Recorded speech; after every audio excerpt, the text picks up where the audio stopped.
back in the day when, these days there's so many images out there, you kind of lose track of it all. But like, let's say again, back in the 90s, I would collect a lot of reference material, just things that inspired me and things like that. And just one thing you said earlier, especially 64 by 64 tiles, but there were certain images I kept where I had like the thumbnails, like literally like a proper thumbnail size. And it was something about it where like I've clicked on the higher res image, it's a completely different image. So I'm like, I can't save that because I don't see that in it.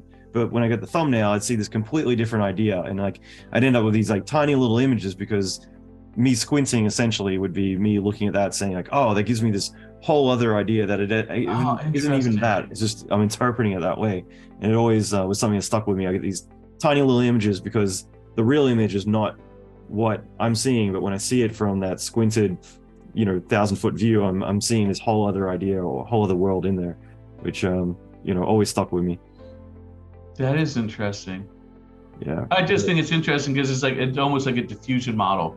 Like it Exactly. starts really blurry and then you add to it, and the blurrier it is, the better. I think that's, my AI faces, which basically look like shrouds, right? And you can see a darkness, and the animation brings a shroud out of the darkness. I think it has that effect where, Mhm. since it's so ambiguous and not realistic, it's more relatable. It's like your brain's doing more interesting work. This is the favorite thing I did with my robots on those is I didn't tell my robots when to stop. I put the GAN in, I had my robot start painting the images as they appeared, and then at the same time I had another algorithm that was doing facial recognition. And Mhm. as soon as that facial recognition algorithm kicked on, saying I see a face, the robot stopped.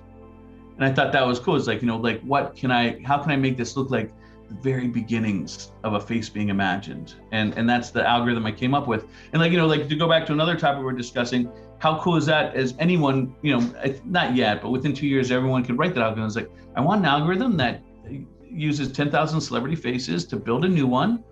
And at the same time, as it's going through its epochs, I want another algorithm detecting whether or not there's a recognizable face, and then stop and show me that. That would be writing a program. Wouldn't that be crazy awesome? I That's bet right. ChatGPT can do that pretty soon. I'm obsessed, honestly, about feedback loops more, I guess, in life and how that applies, but also then GANs when it comes to AI, like just the whole concept. Again, it's kind of what makes us good in life is that if we were just to set the bar for ourselves of like good enough, a lot of people will just kind of coast, as we've kind of talked about earlier. But I love the idea of a GAN where it's like you've got two AIs kind of making each other better and having that feedback loop just of setting high standards and someone else saying not good enough, not good enough, and them evolving as well. It just means that everything evolves and gets better. So artwork, whatever it is, like having that feedback loop means that you're always going to improve. What's interesting is I was just asking a bunch of people, other artists and curators, about the history of feedback and feedback loops. And there is a long history that I'm learning about. I'm going to check out a book called Feedback, but I'm not sure they are ever at the level of feedback loops that we're having now, because AI can make contextual feedback 300,000 iterations in like a couple hours. and analyze them, saying, did this make it better or worse? Like gradient descent is beyond gradient descent. Gradient descent is like when the AI is trying to find your solution and it's getting closer and closer and closer and it finds it.